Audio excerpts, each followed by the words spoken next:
Hello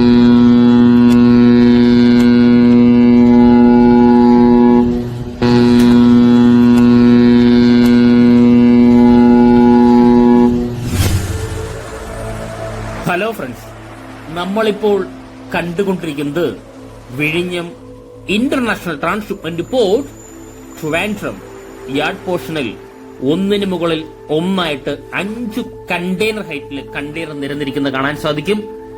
ഇപ്പോൾ അത് highlight ചെയ്യാൻ കാരണം ഇന്നത്തെ ഡേറ്റ് 11/7/2025. ഇന്നേ വരെയായിട്ടും ഏകദേശം 8,30,000 TEU കണ്ടെയ്നർ ട്രാൻസ്ഷിപ്മെന്റ് രാജ്യത്തിന് പുറത്തും അകത്തുമായിട്ട് നമ്മുടെ പോർട്ടിന് സാധിച്ചു. എന്നാലും ഈ ഡേറ്റ് ഹൈലൈറ്റ് ചെയ്യാൻ കാരണം 11/7/2024 ആദ്യ കണ്ടെയ്നർ കപ്പലായ സാൻ ഫെർണാണ്ടോ കണ്ടെയ്നറുമായിട്ട് നമ്മുടെ പോർട്ടിലേക്ക് കുതിച്ചെത്തിയത്. നമുക്ക് എല്ലാവർക്കും അറിയാം, നമ്മൾ വലിയൊരു സ്വീകരിച്ചാണ് നമ്മുടെ കപ്പലിനെ പോർട്ടിലേക്ക് സ്വീകരിച്ചെത്തിച്ചത്. ആ സമയത്ത് നമ്മുടെ പോർട്ടിനകത്ത് വെള്ളം കുറച്ച് കലങ്ങിയിട്ടുണ്ടായിരുന്നു. ആ വീഡിയോയും ഫോട്ടോയും നമുക്ക് എല്ലാവരുമുണ്ട്. അതൊരു ചർച്ചയായ കാര്യം തന്നെയാണ്. ഇനി സാൻ ഫെർണാണ്ടോ പുറത്തു പോകുമോ എന്ന് സംശയമുള്ളവർ തന്നെ ചോദിച്ചു. അന്നും നമ്മൾ പറഞ്ഞു, ലോകത്തിലെ ഏറ്റവും വലിയ കപ്പലും നമ്മുടെ പോർട്ടിൽ വരും എന്ന്. അന്നും സംശയത്തോടെ ചിരിച്ചവർക്ക് മുന്നിൽ നമ്മുടെ കപ്പലെത്തി. ലോകത്തിലെ ഏറ്റവും വലിയ കണ്ടെയ്നർ കപ്പലായ MSC അയർനെയും നമ്മുടെ പോർട്ടിൽ എത്തിക്കഴിഞ്ഞു. നമുക്ക് എല്ലാവർക്കും അറിയാം, വലിയൊരു നേട്ടങ്ങളാണ് നമ്മുടെ പോർട്ട് ഇന്നേ വരെയിട്ടും കൈവരിച്ചുകൊണ്ടിരിക്കുന്നത്.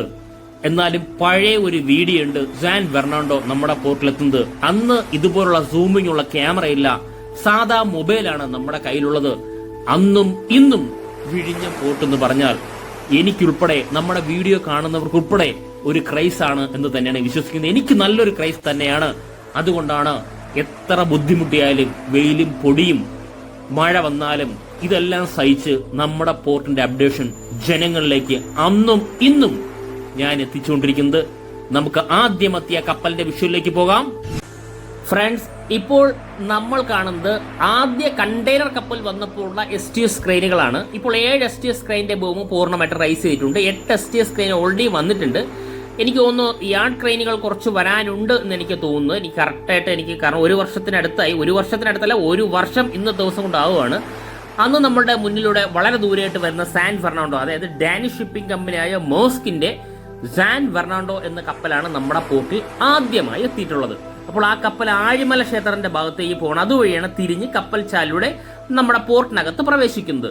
ഇനി നമുക്ക് കപ്പൽ ഇവിടെ നിന്ന് വീഡിയോ ഷൂട്ട് ചെയ്യാൻ കാരണം എൻ്റെ കയ്യിൽ സാധാ ഒരു മൊബൈലാണ് ഉണ്ടായിരുന്നത്.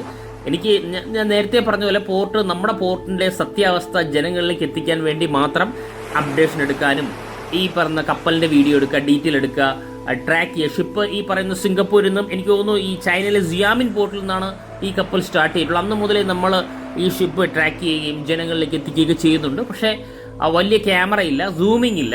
അപ്പോൾ കപ്പൽ ഈ ഭാഗത്ത് നിന്ന് വളരെ വ്യക്തമായിട്ട് കാണാൻ സാധിക്കും. നമ്മുടെ ഈ ഭാഗത്തെല്ലാം ഒരു പച്ചപ്പും കടലിലേക്ക് ഇറങ്ങി നിൽക്കുന്ന ഒരു പാറയൊക്കെ നമുക്ക് കാണാൻ സാധിക്കും. ഇതിൻ്റെ ഇടയിലൂടെ കപ്പൽ വരുന്നത് വളരെ മനോഹരമായിരുന്നു. അന്ന് ലൈവ് റെക്കോർഡിംഗ് ആണ് ഈ ഭാഗത്തു നിന്നെല്ലാം ഉള്ളത്. അന്നും ലൈവ് റെക്കോർഡിംഗ് തന്നെയാണ്. ഇതിപ്പോൾ ഞാൻ പറയുന്നത് ലൈവ് റെക്കോർഡിംഗ് കട്ട് ചെയ്തിട്ടാണ്. കാരണം ലൈവ് റെക്കോർഡിംഗ് ഏകദേശം 45 മിനിറ്റോളം ഉണ്ട്. പഴയ വീഡിയോ ഞാൻ അപ്ലോഡ് ചെയ്തിട്ടുണ്ട്, കാണാത്തവരൊന്ന് കണ്ടു നോക്കിയാൽ മതി. അന്നത്തെ നമ്മുടെ ഫീലിങ്സ്, നമ്മൾ ആദ്യമായി ഒരു കപ്പൽ വരുമ്പോൾ ഉള്ള ഫീലിങ്സ് ഒക്കെയാണ് അന്ന് നമ്മൾ പ്രകടിപ്പിച്ചുകൊണ്ടിരുന്നത്. അത് എല്ലാവർക്കും സ്വീകാര്യമായിരുന്നു. കാരണം വളരെയധികം സന്തോഷം നിറഞ്ഞൊരു നിമിഷം തന്നെയായിരുന്നു. അന്ന് നമുക്ക് ഈ പറയുന്ന ഡോൾഫിൻ സീരീസിലെ 2 ടെഗാണ് ഉണ്ടായിരുന്നത്. ഡോൾഫിൻ 27 2 3 ഡോൾഫിൻ 27, 28, പിന്നെ ഡോൾഫിൻ 35 എന്ന് പറഞ്ഞ ടെഗ് ഉണ്ടായിരുന്നു. പിന്നെ ഓഷ്യൻ പ്രസ്റ്റീജ്. ഇങ്ങനെ 4 ടെഗ് ഇപ്പോൾ നമ്മുടെ കപ്പലിന്റെ കൂടെ കാണാൻ സാധിക്കും. ആദ്യമായി നമ്മുടെ പോർട്ടിൽ വന്ന കപ്പലിന്റെ കൂടെ കാണാൻ സാധിക്കും. ഇപ്പോഴാണെങ്കിൽ ഡോൾഫിൻ 26, 27, 28, 29, അതായത് 26ഉം 29ഉം ആ സമയത്ത് ഇല്ലായിരുന്നു. അതിനുശേഷം നിലവിൽ ഈ ഓഷ്യൻ പ്രസ്റ്റീജും എനിക്ക് ഡോൾഫിൻ 35 മുംബൈയിലേക്ക് തിരിച്ചുപോയി. ഇപ്പൊ നിലവിൽ നമുക്ക് 26, 27, 28, 29 ഇങ്ങനെ 4 ടെഗ് നമ്മുടെ പോർട്ടിൽ ഇപ്പോൾ നിലവിലുണ്ട്. ഇന്നുണ്ടായിരുന്ന ടെഗിൽ 2 27ഉം 28ഉമാണ് കപ്പലിന്റെ അടുത്തുകൂടി വരുന്നത്. വാട്ടർ സല്യൂട്ട് നൽകുന്നു നമുക്ക് ഇവിടെ കാണാനായി സാധിക്കും. ചൈനയിലെ സിയാമിൻ പോർട്ടിൽ നിന്നും മലേഷ്യ, സിംഗപ്പൂർ, മലാക്ക കടലെടുക്ക് വഴി നമ്മുടെ പോർട്ടിലേക്ക് വന്ന കപ്പൽ. ഇത്രത്തോളം പറയാൻ കാരണം ഇതെല്ലാം നമ്മൾ ട്രാക്ക് ചെയ്യുന്നുണ്ടായിരുന്നു. ഈ കപ്പൽ വരുന്ന ഈ ഭാഗത്ത് നിന്ന് വളരെ വ്യക്തമായിട്ട് നമുക്കത് കാണാൻ സാധിക്കും. സൂമിങ് ഇത്ര വരെ ഉള്ളൂ. ഇപ്പോഴാണെങ്കിൽ നമുക്ക് ഈ കപ്പലിന്റെ ബ്രിഡ്ജ് പോർഷൻ, ഡ്രാഫ്റ്റ് ഇതെല്ലാം വ്യക്തമായിട്ട് നമ്മളൊന്ന് സൂം ചെയ്യുമായിരുന്നു. എനിക്കൊന്ന് 14.5 മീറ്റർ ഡ്രാഫ്റ്റോടെയാണ് ഈ കപ്പൽ അന്ന് വന്നുകൊണ്ടിരുന്നത്. കപ്പലിന്റെ ഡീറ്റെയിൽ എടുത്തു കഴിഞ്ഞാൽ ഏകദേശം 299 മീറ്ററാണ് കപ്പലിന്റെ ലെന്ത് വരിക. 48.4 മീറ്ററാണ് കപ്പലിന്റെ വീതി അല്ലെങ്കിൽ ബീം എന്ന് പറയുന്നത്. 24.8 മീറ്ററാണ് കപ്പലിന്റെ ഡെപ്ത് എന്ന് പറയുന്നത്. 14.5 മീറ്റർ ഡ്രാഫ്റ്റോടെയാണെന്ന് തോന്നുന്നു അന്ന് പോർട്ടിനകത്തോട്ട് കപ്പൽ പ്രവേശിച്ചത്. ദയവായിട്ട് അറിയാം, കറക്റ്റ് ഡ്രാഫ്റ്റ് അറിയാമെന്നുള്ളവരൊന്ന് മെസ്സേജ് അയയ്ക്കുക. 8714 TEU കണ്ടെയ്നർ ഉൾക്കൊള്ളാൻ പറ്റുന്ന കപ്പലിന് ഏകദേശം 1390 TEU റീഫർ കണ്ടെയ്നർ ഉൾക്കൊള്ളാനായി സാധിക്കും. ഈ 8714 TEU എന്ന് പറയുമ്പോൾ ഇപ്പോൾ നമുക്ക് നിലവിൽ എനിക്ക് തോന്നുന്നു 24,000 TEUക്ക് മുകളിലുള്ള അൾട്രാ ലാർജ് കപ്പലുകളെ വന്നു കഴിഞ്ഞിരിക്കുന്നു. കാരണം നല്ലൊരു കപ്പൽ തന്നെയാണ് സാൻ ഫെർണാണ്ടോ എന്ന് പറയുന്നത്. കാരണം നല്ലൊരു ശകുനം എന്ന് നമ്മൾ പറയുന്ന പോലെ ആ കപ്പൽ വന്നതിന് ശേഷമാണ് നമുക്ക് ധാരാളം കപ്പലുകൾ നമ്മുടെ പോർട്ടിലേക്ക് വരുന്നത്. അതുകൊണ്ട് മാത്രമല്ല, എന്നാലും ആദ്യമായി വരുന്ന കപ്പൽ നമ്മൾ ഒരിക്കലും മറക്കില്ലല്ലോ. ആദ്യമായിട്ട് നമ്മുടെ പോർട്ടിൽ വരുന്ന ഒരു കപ്പൽ. ഇപ്പോൾ നമുക്ക് ഇതിന്റെ ബ്രിഡ്ജ് പോർഷനൊക്കെ വളരെ ദൂരെയായിട്ടാണ് കാണാൻ സാധിക്കും. ഞാൻ കപ്പലിന്റെ തൊട്ട് അടുത്ത് നിന്നാണ് വീഡിയോ എടുക്കുന്നത്. പക്ഷെ നമുക്ക് ഇത്രേ കിട്ടുള്ളൂ, കാരണം കൈയിരിക്കുന്ന സാധാ മൊബൈലാണ്. അല്ലെങ്കിൽ നമുക്ക് ഡ്രാഫ്റ്റ് ഒക്കെ ഇന്നത്തെ ആണെങ്കിൽ നമുക്ക് ഡ്രാഫ്റ്റ് ഒക്കെ എത്രയാണെന്ന് നമുക്ക് വളരെ വ്യക്തമായിട്ട് കാണാനായി സാധിക്കും. അതുമാത്രമല്ല, കണക്ഷൻ എക്യുപ്മെന്റ്സ് ഉണ്ട്, ധാരാളം കണ്ടെയ്നർ ഉണ്ട്, ചെക്ക് ബോട്ടുകൾ കൊണ്ടുപോകുന്നുണ്ട്. കാരണം അന്ന് ഈ കപ്പൽ വരുമ്പോൾ നമുക്ക് എല്ലാവർക്കും വളരെ വലിയ ആകാംക്ഷയായിരുന്നു. മാത്രമല്ല, ഒരു കണ്ടെയ്നർ ഷിപ്പ് ഏറ്റവും അടുത്ത്, ഞാൻ ആദ്യമായിട്ട് ഏറ്റവും അടുത്തൊരു കണ്ടെയ്നർ ഷിപ്പ് നമ്മുടെ പോർട്ടിലേക്ക് വരുന്ന ഏറ്റവും അടുത്ത് നിന്നാണ് കാണുന്നത് തന്നെ. അത് വളരെയധികം സന്തോഷമുണ്ട്. അത് മാത്രമല്ല, അന്നല്ല ലൈവ് റെക്കോർഡിംഗ് ആണ് നിലവിൽ.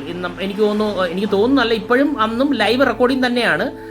പക്ഷെ അന്ന് മൊബൈലിൽ ലൈവായിട്ട് റെക്കോർഡ് ചെയ്ത് അപ്പോൾ തന്നെ വീഡിയോ അപ്ലോഡ് ചെയ്യും. എനിക്ക് തോന്നുന്നു ഇതൊരു 35,000 പേരോളം അന്ന് കണ്ടൊരു വീഡിയോ തന്നെയാണ്. ഇപ്പോൾ അതിൽ കൂടുതൽ ചിലപ്പോൾ ആയി കാണും. അത്രത്തോളം കാരണം അന്ന് അരമണിക്കൂറോളം തന്നെ അപ്ലോഡ് ആവും വീഡിയോ. വളരെയധികം ക്രൈസോടെ നമ്മൾ കാത്തിരുന്ന ആദ്യത്തെ കണ്ടെയ്നർ ഷിപ്പ് തന്നെയാണ്. വരുമ്പോൾ ഈ കപ്പലിന് നല്ലൊരു ഹോണിന്റെ മുഴക്കമുണ്ട്. ആ മുഴക്കം തന്നെ നമ്മൾ ഉറക്കെ വിളിച്ചു പറയുന്നു. ദേശത്തെ വിളിച്ചുണർത്തുന്ന മുഴക്കം, അല്ലെങ്കിൽ വിഴിഞ്ഞംകാരെ, അല്ലെങ്കിൽ കേരളത്തിനെ വിളിച്ചുണർത്തുന്ന ഫിനാൻഷ്യൽ ഗേറ്റ് വേ എന്നൊക്കെ വളരെ നമ്മൾ പറയുണ്ടായി. പക്ഷെ അന്ന് പറഞ്ഞത് സത്യമായി മാറിക്കൊണ്ടിരിക്കുകയാണ്. കാരണം MSU ഐറനെ വരെ നമ്മുടെ പോർട്ടിൽ ബർത്ത് ചെയ്ത് കഴിഞ്ഞു. ഇപ്പോൾ ഈ കപ്പൽ വളരെ മനോഹരമായിട്ടാണ് നമ്മുടെ പോർട്ടിലോട്ട് കടന്നു വരുന്നത്. അന്നൊരു വലിയ കാഴ്ച തന്നെയാണ്. കാരണം അന്ന് നമ്മൾ പോർട്ടിന്റെ അപ്ഡേഷൻ വീഡിയോ ആവട്ടെ, നമ്മുടെ കപ്പലിന്റെ വീഡിയോ ആദ്യമായിട്ടാണ് വരുന്നത്. കാരണം അതിന് മുന്നേ തന്നെ നമ്മുടെ ഈ പറയുന്ന ഷെൻഹുവ സീരീസിലെ കപ്പൽ, ഷെൻഹുവ 50 മുതൽ 24, 25, 29, 34 അങ്ങനെ ഷെൻഹുവ സീരീസിലെ കപ്പലുകൾ നമ്മൾ ധാരാളം വീഡിയോ ഷൂട്ട് ചെയ്തിട്ടുണ്ട്. അത് ക്രെയിനുമായിട്ട് വരുന്ന കപ്പലുകളാണ്. പക്ഷെ കണ്ടെയ്നറുമായിട്ട് വരുന്ന ആദ്യ കപ്പൽ സാൻ ഫെർണാണ്ടോ തന്നെയാണ്. രണ്ടാമത് കപ്പൽ എനിക്ക് തോന്നുന്നു മരീൻ അസൂർ എന്നാണ്. മൂന്നാമതൊന്ന് കപ്പൽ നാവിയസ് ടെമ്പോ. നാലാമതാണ് എനിക്ക് തോന്നുന്നു ഈ പറയുന്ന MS ഡൈല. ഏകദേശം 366 മീറ്റർ നീളമുള്ള കപ്പലാണ് MS ഡൈല എന്ന് പറയുന്നത്. അപ്പോൾ ആ കപ്പൽ വന്നതോടെ നമ്മുടെ വിഴിഞ്ഞത്തിന്റെ ലെവൽ അങ്ങോട്ട് മാറി എന്ന് പറയാൻ കാരണം, അന്ന് വരെ വന്നതിൽ വെച്ച് ഏറ്റവും നീളമുള്ള കപ്പലായിരുന്നു, അല്ലെങ്കിൽ വലിയ കപ്പലായിരുന്നു MS ഡൈല എന്ന് പറയുന്നത്. ഇപ്പോൾ നമുക്ക് ആ പോർട്ടിന്റെ വശങ്ങളൊക്കെ നമുക്ക് കാണാൻ സാധിക്കും. ഒരു വർഷം മുന്നേ ഉള്ള അവസ്ഥ ഇപ്പോഴുള്ള അവസ്ഥയും നമ്മൾ തീർച്ചയായിട്ടും കമ്പയർ ചെയ്യാനായിട്ട് നമുക്ക് സാധിക്കും. നമുക്ക് വീഡിയോ സൂമിംഗ് ഒന്നും പറ്റില്ല. കാരണം ഞാൻ നേരത്തെ പറഞ്ഞ മൊബൈലാണ് വീഡിയോ ഷൂട്ട് ചെയ്യുന്നത്. അന്ന് നമ്മൾ വെയിലത്ത് നിന്ന് വീഡിയോ എടുക്കണം. അന്നും ഇന്നും അതേ വെയിൽ തന്നെയാണ് വിഴിഞ്ഞത്തുള്ളത്. കാരണം എന്നെ സംബന്ധിച്ചിടത്തോളം ട്രിവാൻഡ്രംകാരനാണെങ്കിൽ നമ്മൾ ഈ കടലിൻ്റെ അടുത്തൊന്നും നമ്മൾ അധികം പോകാറില്ല, സത്യമാണ്. കാരണം ഈ കടൽക്കാറ്റ് അടിച്ചു കഴിഞ്ഞാൽ ജലദോഷം, പനി ഇങ്ങനെ സ്ഥിരമായിട്ട് എനിക്ക് വരാറുണ്ട്. അങ്ങനെയാണ് കുറച്ച് ദിവസം വീഡിയോ പെൻഡിങ് വരുന്നത് ഈ ഹോസ്പിറ്റലായതുകൊണ്ടാണ്. എന്നാലും പിന്നെയും ഞാൻ പോകും. കാരണം പുതിയതായിട്ട് വരുന്നവർക്ക് എല്ലാവർക്കും അങ്ങനെ തന്നെയാണ്. കാരണം സ്ഥിരമായിട്ട് ഇങ്ങനെ ചൂടും ഈ കടൽക്കാറ്റും വന്ന് ഈ തണുത്തുള്ള കാറ്റും വന്നു കഴിഞ്ഞാൽ ജലദോഷം പനി എല്ലാവർക്കും സ്ഥിരമായിട്ട് വരും. അത് മാത്രമല്ല, വെയിലത്ത് നമ്മളിപ്പോൾ ഞാൻ ഈ വീഡിയോ ഷൂട്ട് ഇന്ന് ഒരു വർഷം മുന്നേ ഈ വീഡിയോ ഷൂട്ട് ചെയ്യുന്നതും വെയിലത്ത് തന്നെയാണ്. ഏകദേശം വെയിലെന്ന് പറഞ്ഞ വീഡിയോ നല്ലൊരു വെയിലായിരിക്കും. ഇത് നമുക്ക് ഒന്ന് സൂം ചെയ്യുമ്പോഴാണ് നമുക്ക് ഈ പറഞ്ഞ ബ്രിഡ്ജ് പോർഷനെ കുറച്ച് കാണാനായി സാധിക്കുന്നത്.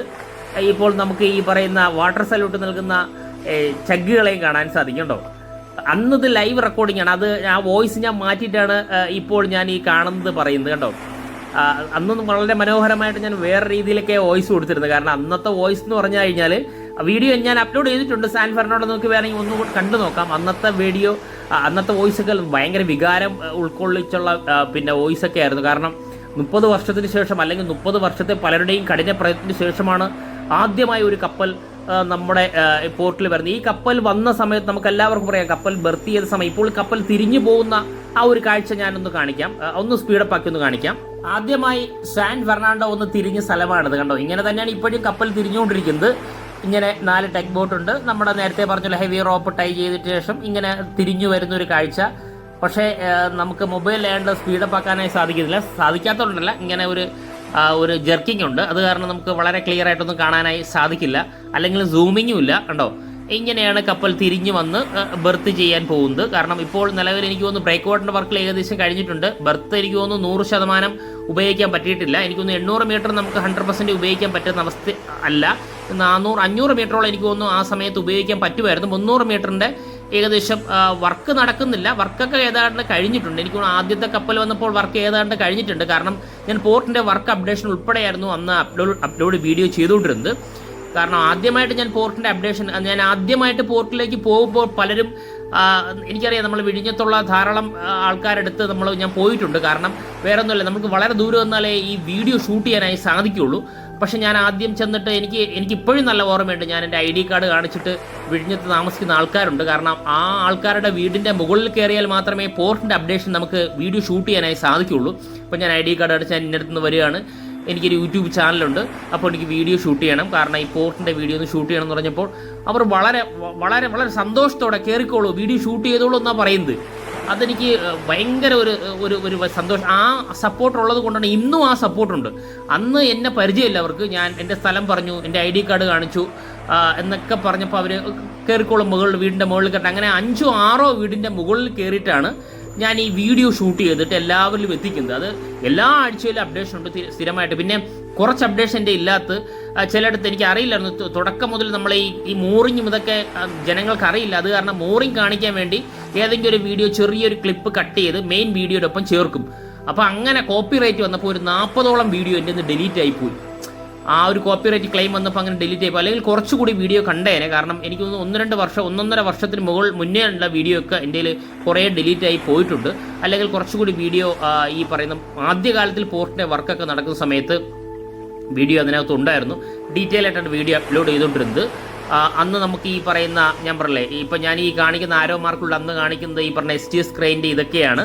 കപ്പൽ ഇങ്ങനെ പൂർണ്ണമായിട്ട് തിരിഞ്ഞിങ്ങനെയാണ് വരുന്നത്. അപ്പോൾ ആ സമയത്തൊക്കെ ഞാൻ ഓരോ സ്ഥലത്തു നിന്ന് വീഡിയോ അപ്ലോഡ് ചെയ്ത് എനിക്ക് തോന്നുന്നു ഒന്നര വാടം അല്ലെങ്കിൽ ഒരാഴ്ചയിൽ 2-3 വീഡിയോ ഒക്കെ അപ്ലോഡ് ചെയ്യും. കാരണം അന്ന് ക്രെയിന് വരുന്ന സമയമാണ്. STS ക്രെയിൻ ആവട്ടെ, നമ്മുടെ യാർഡ് ക്രെയിനുകളാവട്ടെ, ഇതെല്ലാം കപ്പലിലെ വരുന്നതും അതൊന്ന് അൺലോഡ് ചെയ്യുന്നു. ഇതെല്ലാം നമ്മുടെ വിഴിഞ്ഞത്തുള്ളവരുടെ സപ്പോർട്ട് ഉണ്ടെങ്കിൽ മാത്രമേ വളരെ ദൂരം ഒന്ന് വീഡിയോ എടുക്കാനായി സാധിക്കുള്ളൂ. കാരണം അടുത്ത പോർട്ടിനകത്ത് കയറിയിട്ട് നമുക്കത് വീഡിയോ എടുക്കാനായി സാധിക്കില്ല. അന്ന് പെർമിഷൻസ് ഒന്നും ആർക്കും ഇല്ല, അലോഡല്ല. പോർട്ടിനകത്ത് കയറി കൺസ്ട്രക്ഷൻ വീഡിയോ എടുക്കാനൊന്നും ആർക്കും അലോഡല്ലായിരുന്നു. സമരമൊക്കെ നമുക്കല്ല അറിയാമല്ലോ. അതുകൊണ്ട് പോർട്ടിനകത്ത് പുറത്തുനിന്ന് ആർക്കും പ്രവേശനമില്ല. അന്ന് ഞാൻ ഈ പറയുന്ന വിഴിഞ്ഞത്തുള്ള മത്സ്യബന്ധനത്തിന് പോകുന്ന അവരുടെ പൂർണ്ണ സപ്പോർട്ട് ഉള്ളത് കൊണ്ട് തന്നെയാണ് എനിക്ക് ഈ വീഡിയോ മൊത്തം എടുത്ത് പബ്ലിക്കിൻ്റെ ഇടയിലാക്കാനായി സാധിച്ചു. അപ്പോൾ ഞാൻ ഇവരോട് ചോദിച്ചപ്പോൾ വളരെ സന്തോഷത്തോടെ വീഡിയോ എടുത്ത് ജനങ്ങളിലേക്ക് എന്നൊക്കെ പറഞ്ഞ് അവർ ഞാൻ വീഡിയോ എടുക്കാനാണ് അവിടെ വരുന്നവർക്ക് വ്യക്തമായിട്ട് ഇന്ന് അവരുമായിട്ടൊക്കെ നല്ലൊരു ഫ്രണ്ട്ഷിപ്പ് കീപ്പ് ചെയ്യുന്നുണ്ട്. കാരണം 1-1.5 വർഷമായല്ലോ, അവരെയൊക്കെ നല്ല പരിചയമുണ്ട്, വളരെ സ്നേഹമുള്ളവരാണ്. അത് മറക്കാൻ പറ്റുന്നില്ല. അന്നുണ്ടായ അനുഭവങ്ങളൊക്കെ നമുക്ക് ഒരിക്കലും മറക്കാനായി സാധിക്കില്ല. അന്ന് ഈ കപ്പൽ വരുന്ന സമയത്തല്ല എല്ലാവരും വന്ന് നോക്കുന്നുണ്ട്. പക്ഷെ അവർക്കിത് ആശ്ചര്യത്തോടെ നമുക്ക് തോന്നിയില്ല. കാരണം അവർ ഫിഷിങ്ങിന് പോകുമ്പോൾ ഇതിലും വലിയ കപ്പലുകൾ ധാരാളമായി കാണുന്നുണ്ട്. എന്നാലും പുറത്തുകൂടി പോകുന്ന കപ്പൽ നമ്മുടെ പോർട്ടിൽ വന്നപ്പോൾ അവർക്കെല്ലാവർക്കും വളരെയധികം സന്തോഷമുണ്ട്. എനിക്ക് ഉൾപ്പെടെ ഈ കണ്ടുനിന്ന് എല്ലാവർക്കും സന്തോഷം. എന്നാലും വളരെ ദൂരെ കൂടി വള്ളത്തിൽ പോകുന്ന കപ്പൽ നമ്മുടെ വീട് പഠിക്കൽ വന്നല്ലോ എന്നൊരു സന്തോഷം ഇപ്പോഴും അവർ പറയുന്നത് എനിക്ക് ചെവിയിൽ കേൾക്കാനായി സാധിക്കും. എല്ലാവരും പോർട്ടിന് സപ്പോർട്ട് തന്നെയാണ്, ഇപ്പോഴും അങ്ങനെ തന്നെയാണ്. പിന്നെ എല്ലാ സമയത്തും ഏതൊരു വലിയ പ്രൊജക്റ്റ് എടുക്കുമ്പോൾ കുറച്ച് പേർക്ക് ആശങ്ക ഉണ്ടാവും, സ്വാഭാവികം. ആ ആശങ്ക പരിഹരിച്ച് മുന്നോട്ട് പോകലാണ് പോർട്ടിന്റെ വിജയം. അത് തീർച്ചയായിട്ടും എല്ലാവരും ഫോളോ ചെയ്യുന്നുണ്ട്. അങ്ങനെ തന്നെയാണ് ഈ പോർട്ടിന്റെ വർക്കുകൾ ഇത്രത്തോളം കഴിഞ്ഞത്. ഇതെല്ലാം പരിഹരിച്ച് മുന്നോട്ട് പോകുമ്പോൾ തന്നെയാണ്. ഇപ്പോൾ നമ്മൾ പറയുന്നില്ലേ, നിലവിൽ ഇപ്പോൾ എല്ലാവരും ചോദിക്കുന്നുണ്ട് പോർട്ടിന്റെ വർക്ക് കംപ്ലീറ്റ് ഗേറ്റ് വേ എന്തുകൊണ്ട് തുറക്കുന്നില്ല. അപ്പോൾ നമ്മുടെ ആദ്യ പരിഗണന എന്തായിരുന്നു? നമുക്ക് നമ്മുടെ രാജ്യത്തിന്റെ പുറത്ത് നടക്കുന്ന ട്രാൻസ്ഷിപ്മെന്റ് നമുക്ക് നമ്മുടെ രാജ്യത്തിലേക്ക് കൊണ്ടുവരാനാണ് നമ്മൾ ആദ്യം ശ്രമിച്ചത്. അതിപ്പോൾ നമ്മൾ 100% വിജയിച്ച് കഴിഞ്ഞിരിക്കുന്നു. ട്രാൻസ്ഷിപ്മെന്റ് എത്തിക്കഴിഞ്ഞു. ഇനി നമുക്ക് ചെയ്യേണ്ട ഈ കണക്ടിവിറ്റി, നമ്മുടെ പോർട്ടുമായിട്ട് റിലേറ്റ് ചെയ്ത് കണക്ടിവിറ്റി വരും. വന്നു കഴിഞ്ഞാൽ ഗേറ്റ് വേ തുറന്ന് കണ്ടെയ്നർ ലോറി പുറത്തേക്ക് ഇറങ്ങും. ഇതാണ് നമുക്കിനി ചെയ്യേണ്ടത്. തീർച്ചയായിട്ടും വളരെ ഫാസ്റ്റായിട്ട് ചെയ്യും എന്ന് തന്നെയാണ് ഞാൻ വിശ്വസിക്കുന്നത്. അങ്ങനെയായിരിക്കും ഇനി വരാനായി പോകുന്നത്. അതിനോട് ചേർന്നിട്ടുള്ള ഡെവലപ്മെൻ്റ് എല്ലാം നല്ലപോലെ നടക്കും. കാരണം പലരും ചോദിക്കുന്നുണ്ട്, മെസ്സേജ് ഇപ്പോഴും ഫേസ്ബുക്കിലും ഈ പറയുന്ന യൂട്യൂബിലും വരുന്നുണ്ട്, ഈ കണ്ടെയ്നർ കപ്പൽ വന്ന് ട്രാൻസ്ഷിപ്മെൻറ്റ് നടന്നിട്ട് നമുക്ക് എന്താ ഗുണം എന്ന് ചോദിക്കുന്നവരുടെയൊക്കെ ട്രാൻസ്ഷിപ്മെൻറ്റിലൂടെ നമുക്ക് നല്ലൊരു വരുമാനം, എനിക്ക് തോന്നുന്നു മില്യൺസ് ഓഫ് ഡോളറാണ് നമ്മൾ ഇൻ്റർനാഷണൽ കറൻസി ആയിട്ട് നമുക്ക് പല രാജ്യത്തിനും നമ്മൾ കൊടുത്തുകൊണ്ടിരുന്നത്. എക്സാമ്പിൾ സിംഗപ്പൂർ, ഈ പറയുന്ന ജബലലി, കൊളംബോ പോർട്ട്. എനിക്കൊന്ന് കൊളംബോ പോർട്ട് എനിക്ക് തോന്നുന്നു 40% മുകളിൽ ട്രാൻസ്ഷിപ്മെൻറ്റ് അവിടെ നടത്തിക്കൊണ്ടിരുന്നത്. ടോട്ടൽ 80% ട്രാൻസ്ഷിപ്മെൻറ്റ് രാജ്യത്തിന് പുറത്താണ് നമ്മൾ നടത്തിക്കൊണ്ടിരുന്നത്. അത് ജബലലിയും സിംഗപ്പൂരും കൊളംബോയുമാണ് സ്പ്ലിറ്റ് ചെയ്ത് എടുത്തുകൊണ്ടിരുന്നത്. ഈ 3 പോർട്ടിലും കണ്ടെയ്നറാണ് നമ്മുടെ പോർട്ടിലേക്ക് ചെറിയ ഫീഡർ വസൽ വഴി വന്നുകൊണ്ടിരുന്നത്. അത് നമുക്ക് 100% മാറ്റാനായി സാധിച്ചു. ഇപ്പോൾ നമ്മളെ പോർട്ടിലാണ് എല്ലാ കണ്ടെയ്നറും. അത് മാത്രമല്ല, ഇപ്പോൾ ജബലലിക്കും സിംഗപ്പൂരിനും കൊളംബോയിൽ നിന്നും സ്ഥിരമായിട്ട് ഫീഡർ വസൽ നമ്മുടെ പോർട്ടിൽ വന്നത്. അത് അവരുടെ ട്രാൻസ്ഷിപ്മെന്റ് കൂടി നമുക്ക് നേട്ടം നമ്മളെ പോർട്ടിലൂടെ ആയതിനാൽ നമുക്ക് ഇങ്ങോട്ട് ഡോളർ കിട്ടാനായി തുടങ്ങി. അപ്പോൾ നമ്മുടെ പോർട്ട് കൊണ്ട് എന്താണ് ഗുണം എന്ന് ചോദിക്കുന്നവർക്ക് ഉള്ള മറുപടിയാണിത്. ഇനി നമുക്ക് ഗേറ്റ് വേയിലൂടെ, അതായത് ഈ ടാക്സ് എല്ലാം ഗവൺമെന്റിലൂടെ വരുന്നതോടെ ഇപ്പം നമുക്കാണ് അതിലൂടെ ലാഭം ലഭിക്കുന്നത്. അത് മാത്രമല്ല, ഇനി ഗേറ്റ് വേ തുറക്കുന്നതോടൊപ്പം തന്നെ നമുക്ക് കൂടുതൽ തൊഴിലവസരങ്ങൾ ലഭിക്കും എന്നുള്ള കാര്യത്തിൽ സംശയമില്ല. ഇങ്ങനെയാണ് നമ്മുടെ സാൻ ഫെർണാണ്ടോ അന്ന് വന്ന് ബർത്തിയത്. ഒരു വർഷം ഇന്ന് 1 വർഷം ആവുന്നുണ്ട്. അതൊരു വളരെ സന്തോഷമുള്ള നിമിഷമായിരുന്നു. നമുക്ക് ഞാൻ പറയില്ലേ, സൂമിംഗ് ഒന്നും ചെയ്യാൻ പറ്റില്ല. ഇന്നാണെങ്കിൽ ഈ കപ്പലിൻ്റെ A to Z നമുക്ക് വളരെ വ്യക്തമായിട്ട് സൂമിങ്ങിലൂടെ നമുക്ക് ഓരോ കപ്പലിൻ്റെ ഡീറ്റെയിൽ നമ്മൾ ഉണ്ടാകും. കാരണം എൻ്റെ നല്ലൊരു സൂമിംഗ് ഉള്ള ക്യാമറയുണ്ട്. അന്ന് നമുക്ക് സാധാ മൊബൈലേ ഉള്ളൂ. എന്നാലും അന്നും ഇന്നും വിഴിഞ്ഞം പോർട്ട് എന്ന് പറഞ്ഞാൽ നമുക്കൊരു ക്രൈസ് തന്നെയാണ്. അത് സത്യസന്ധമായ വാർത്ത വീഡിയോ കാണിച്ച് തന്നെ ജനങ്ങളിലേക്ക് അന്നും ഇന്നും ഞാൻ എത്തിക്കും. നാളെയും അത് തന്നെ ചെയ്യും. Thank you friends.